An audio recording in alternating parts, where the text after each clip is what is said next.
On ET now, let's talk a bit more about the markets. And Jayakumar, the MD of Prime Securities, remains bullish on airport stocks and infra and sees revival in pharma, PSU banks, and says that select tech companies also is something that he is optimistic about. He believes that the index, however, will remain range-bound in the near term. Let's listen in. The mid-cap space looks alluringly, interesting. But flow is not there, and every rally will see people who are stuck trying to exit, and that is in fact the good foundation for a pretty healthy mid-cap rally.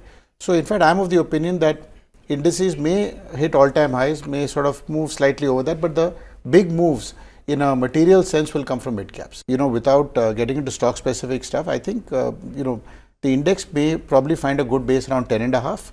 And my own personal feeling is that over the 6-9 months period, we are looking at between 10.5 and 12 as a potential 12-15% range to trade. And we are probably bang in the middle of the range right now. So this will expand, perhaps not as dramatically as the weight that has accompanied the new high.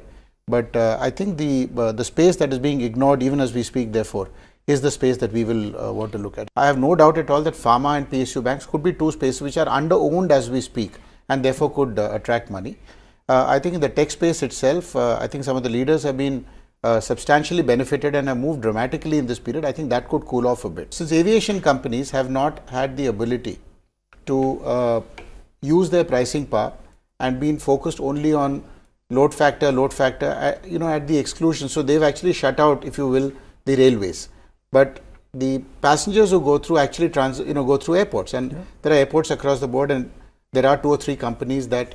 And I think all companies in this space are will be the biggest beneficiaries, because valuations in this part of the world for airport companies have actually gone through the roof. The other space that we could talk about, I think, would again be the infrastructure space. In the run-up to the budgets, in the run-up to the elections, you have infrastructure, and L&T's actually set the ball rolling with pretty aggressive numbers. I think a lot of the smaller companies are quoting at ridiculously low valuations, whether it's in the road side, whether it's on domestic infrastructure, just construction companies. And some of these companies are also through the NCLT. So the focus of people has been very, very low on that side.